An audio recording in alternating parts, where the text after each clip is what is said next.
Welcome to Motivated Results. So today I want to talk about compound movements.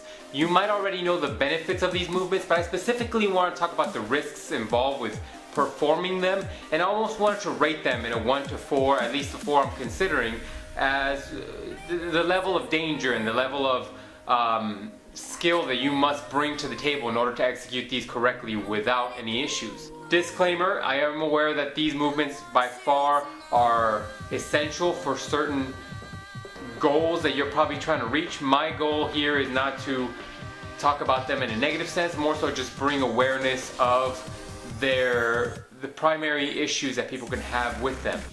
With that being said, let's move forward. So I'm going to rank them from 1 to 4, 4 being, in my opinion, the least dangerous, 1 being the most dangerous or the most likelihood of resulting in some sort of injury. Number 4 for me is probably always going to be the bench press.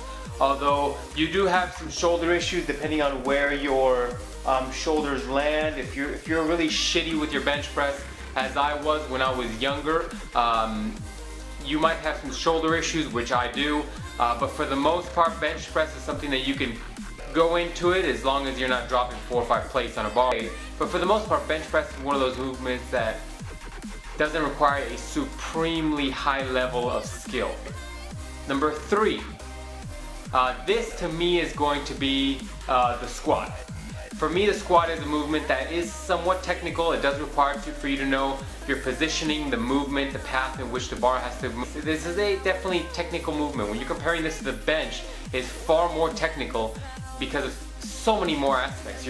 With this movement, you really have to worry about your full core, your back, your hips, your knees, your ankles. I mean, the whole thing. There's a lot more technique and a lot more to keep in mind when you're performing this movement. Number 2, in my opinion, the deadlift is one of those movements that a lot of people seem to be afraid of performing because it is highly technical. My thoughts are usually, I love the deadlift, and that's something I'll do a video about later on. It became very quickly one of my favorite lifts.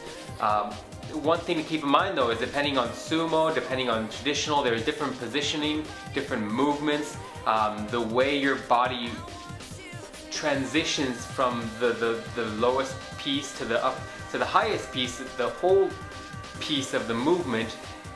There is a lot of technique pieces to keep in mind, and the lower back being the biggest variable in this, especially when you're lifting heavy. So that's why I named this number 2. So in my opinion, you might have deduced that my number 1 as far as the highest risk compound movement is going to be the overhead press.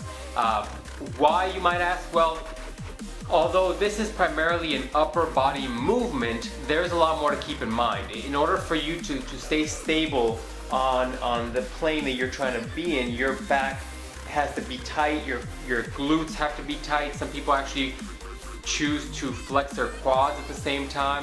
While all of that is happening, you are pushing the weight over your head, and in doing so, you have to make sure that you keep your lower back in a decent position, your mid back in a lower position, in a decent position, and your upper back in a decent position. I myself have seen it, and actually even done it myself, where I overhead press and I find myself tweaking my upper back because you end up twisting too much when the weight becomes either too heavy or you just use too much in the beginning. So those are my thoughts on the top 4 and the way they should be ranked.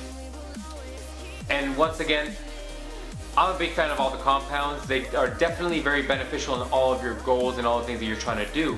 But with that being said, you do have to respect these movements, and you do have to focus on making sure that you are doing these correctly. That's kind of my thoughts on some of these compounds. Questions, comments, let me know. I'd love to hear your opinion on this. That's it. See you guys next time.